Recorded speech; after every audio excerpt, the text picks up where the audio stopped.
Olá, eu sou Vanessa Airão, médica psiquiatra. Hoje a aula é sobre suicídio. Na aula de hoje a gente vai abordar alguns temas importantes dentro do suicídio. Falaremos do conceito, da epidemiologia do suicídio, dos fatores de risco, da vulnerabilidade entre os jovens, fatores de proteção, os mitos sobre suicídio, como é que a gente avalia risco de suicídio, como é que a gente cuida dos sobreviventes, uma obrigação que a gente tem que é a notificação compulsória, que a maior parte dos profissionais esquece, e como é que a gente trabalha com prevenção de suicídio. Os pontos-chave da aula de hoje são que a gente possa compreender que o suicídio é um problema de saúde pública, como é que a gente aborda os pacientes e os familiares sob risco de suicídio e como é que a gente faz a notificação compulsória das tentativas de suicídio. Vamos começar com o conceito. A primeira coisa que a gente precisa saber é que suicídio é um fenômeno humano complexo, universal e que é um grande problema de saúde pública no mundo inteiro. O conceito clássico, que é o conceito de Durkheim, é o conceito que suicídio é todo caso de morte que vai resultar, direta ou indiretamente, de um ato positivo ou negativo praticado pela própria pessoa. E esse ato, a pessoa tem que ter a intenção de que o resultado seja a morte.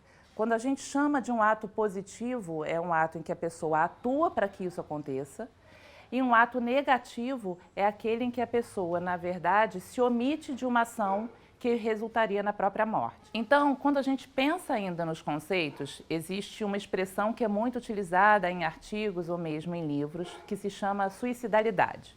O que é a suicidalidade? Na verdade, engloba um conjunto de conceitos que são a ideação suicida. O que é a ideação suicida? É quando eu tenho pensamentos com desejo de me matar. O planejamento suicida, em que eu já faço planos de como eu me mataria, e a tentativa de suicídio propriamente dita. Embora muitos artigos falem sobre suicidalidade, o ideal é que a gente, na verdade, faça efetivamente essa divisão, porque é diferente na avaliação de risco quando eu estou pensando em ideação suicida, no planejamento suicida e efetivamente a tentativa de suicídio. Então, é muito importante que eu faça essa diferenciação. Mas, de qualquer maneira, quando vocês lerem o termo suicidalidade, pode estar englobando essas três possibilidades. Falando ainda um pouco sobre suicidalidade, quando a gente está falando de ideação suicida, por exemplo, é quando eu tenho um paciente, eu tenho uma pessoa que está pensando em se matar. Então, eu estou só a título de pensamento. Então, eu penso, seria melhor se eu morresse, seria melhor se eu me matasse. Quando eu estou falando de planejamento suicida, eu estou dando um passo além, inclusive em relação à gravidade. Então, por exemplo, eu estou pensando que eu deveria me jogar pela janela. Ou eu estou pensando, eu deveria juntar todos aqueles comprimidos que eu tenho em casa e tomar todos. Eu deveria pegar a arma que eu tenho em casa para me matar. Então, eu estou no nível do planejamento. E a tentativa de suicídio é quando efetivamente eu pego algo que inicialmente estava no plano das ideias, que depois passa para o planejamento e eu vou para o ato propriamente dito. Então, uma tentativa de suicídio é quando, por exemplo, eu tomo um conjunto de medicamentos que eu tenho em casa, quando eu tomo veneno que eu tenho em casa. Então, a gente está falando, na verdade, quando a gente está falando de suicidalidade, desses três tópicos, a gente está falando num crescente de gravidade. Quando a gente pensa em suicídio, a gente precisa lembrar que é cercado de medo, de desconhecimento, é cercado de incômodo, então as pessoas evitam falar sobre esse assunto. Não é raro que as pessoas tenham atitudes condenatórias e de dizer a pessoa que se matou é fraca. É muito importante que a gente possa ter uma atitude de respeito e de acolhimento a essas famílias e a essas pessoas que tentaram suicídio. A gente tem que lembrar que a gente nunca deve pensar em suicídio com uma explicação única.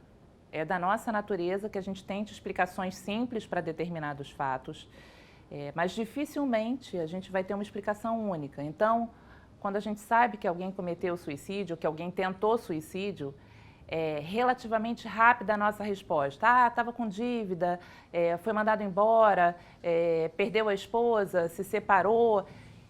E é muito raso a gente pensar em suicídio como algo unicausal. Na verdade, eu acho que esse é um ponto muito delicado, é que quando alguém tenta suicídio, ou que alguém efetivamente consolida o suicídio, isso tende a ser a expressão final de um processo de sofrimento e de crise que essa pessoa tem vivido ao longo do tempo. Agora a gente vai entrar um pouco no tópico de epidemiologia. Eu preciso dizer a vocês que, embora eu dê essa aula com alguma frequência, toda vez que eu vejo essa aula e que eu revejo os dados, assim, é um motivo de muita surpresa e muita tristeza para mim. Então, para a gente ter uma ideia, 800 mil pessoas cometem suicídio ao ano no mundo. Isso significa que uma pessoa cometeu suicídio a cada 40 segundos. Se a gente para pensar na duração dessa aula, quantas pessoas no mundo se mataram enquanto a gente está aqui aprendendo sobre esse tema? 80% dos suicídios ocorrem em países em desenvolvimento, então isso é um problema nosso. A gente precisa agir sobre isso.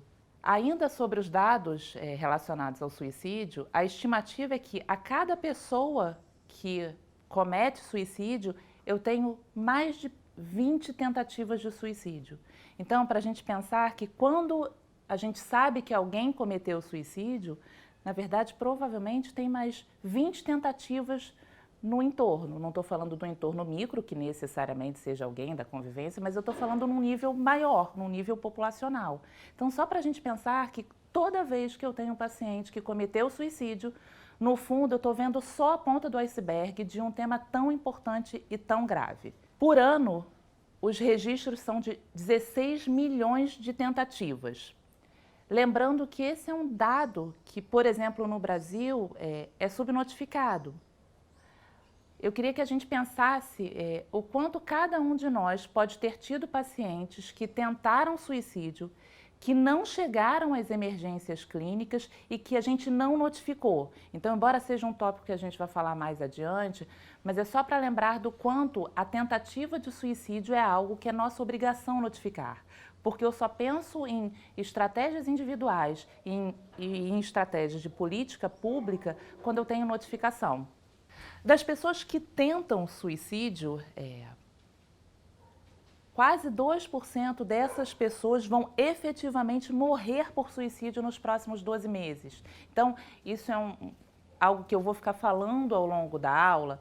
Um dos principais fatores de risco para o suicídio é a tentativa prévia. Então, o que a gente sempre precisa estar atento? Quando eu tenho um paciente, um familiar, um amigo que tentou suicídio, essa pessoa tem um risco maior de, em algum momento, não só no primeiro ano, nos primeiros 12 meses, mas também nos primeiros 5 anos pós-primeira tentativa, de essa pessoa conseguir consumar o suicídio. Então, muita atenção a quem tenta suicídio. Por ano, cerca de 160 milhões de pessoas referem pensamentos suicidas. Então, quando a gente volta lá para o conceito de suicidalidade, é disso que a gente está falando, ideação suicida. Então, ao ano, 160 milhões de pessoas pensam em suicídio. Então, só lembrando, e isso é uma coisa que eu falo com muita frequência, é um problema de saúde pública. Morte por suicídio é uma morte evitável. Então, segundo a Organização Mundial de Saúde, 9 entre 10 suicídios poderiam ser evitados. E aí entra a nossa responsabilidade na prevenção do suicídio. E aí eu já tinha falado um pouco e eu vou repetir. O maior fator de risco para o suicídio são as tentativas prévias. Então, muita atenção a quem tenta suicídio. É claro que a gente tem que ter atenção a quem tem ideação suicida, a quem tem planejamento suicida, mas a questão de tentativa de suicídio, de todos, é de fato o que mais nos chama atenção para a abordagem dessas pessoas. No mundo, suicídio é a segunda causa de mortalidade em jovens de 15 a 29 anos. Para a gente pensar, gente, assim, entre 15 e 29 anos não é para ninguém morrer. Então, se as pessoas morrem, entre 15 e 29 anos, se a gente pensa que a segunda maior causa é suicídio e que é algo que a gente pode prevenir e pode intervir, nosso papel está aí. Bom, quais são os métodos mais frequentes? Primeiro, o envenenamento, depois enforcamento e o terceiro, armas de fogo. E aí entram coisas importantes para a gente pensar, que é uma das formas de eu prevenir suicídio é diminuir acesso. Então, a gente precisa pensar que para enforcamento talvez a gente tenha muito menos intervenção, mas envenenamento e armas de fogo é algo que efetivamente a gente tem algum poder de intervenção. Então, o ideal seria que a gente tivesse políticas públicas de controle importante de acesso a venenos e acesso a armas de fogo. Então, isso é uma medida importante para que a gente possa fazer prevenção de suicídio. Sempre que eu estou pensando em alguém sob risco de suicídio, eu preciso lembrar que essa pessoa provavelmente tem 3 características importantes. Uma delas é a ambivalência. E aí é muito importante a gente pensar sobre a ambivalência, porque muitas das pessoas que tentaram suicídio, vocês vão observar que essas pessoas, na verdade, têm um conflito aí entre o desejo de viver e o desejo de morrer. Muitas delas vão dizer para a gente que elas não querem morrer, elas queriam interromper um ciclo de sofrimento. Então, é nessa ambivalência entre desejo de viver, desejo de morrer e, na verdade, desejo de cessar um sofrimento é que a gente tem que intervir. Uma outra característica importante, e que aí de fato é um pouco mais difícil a gente intervir, é a característica da impulsividade. Então, por exemplo, uma das coisas relacionadas aos adolescentes é que a gente sabe que os adolescentes são mais impulsivos. Então, a gente precisa ajudar tanto os adolescentes quanto as pessoas, de uma forma geral, a entender se elas são mais ou menos impulsivas e, a partir desse conceito de o quão impulsivo eu sou, como é que eu crio estratégias para lidar com a minha impulsividade. Então, por exemplo, se eu tenho um adolescente que está com ideação suicida, mas ainda não tem planejamento, ainda não tem tentativa, eu vou precisar dizer para ele, olha só, está com ideação suicida, está angustiado, você vai me ligar, você vai fazer contato comigo, vai fazer contato com o seu terapeuta, você vai pedir ajuda aos seus pais. Então, a gente vai criando uma certa rede aí para que, no momento em que eu sei que alguém é impulsivo, como é que eu ajo sobre isso. A terceira característica que também é importante a gente lembrar nos pacientes que têm ideação suicida ou que tentam suicídio, é que são pessoas que às vezes vão muito para o pensamento tudo ou nada. Então, tá tudo acabado, nada tem jeito.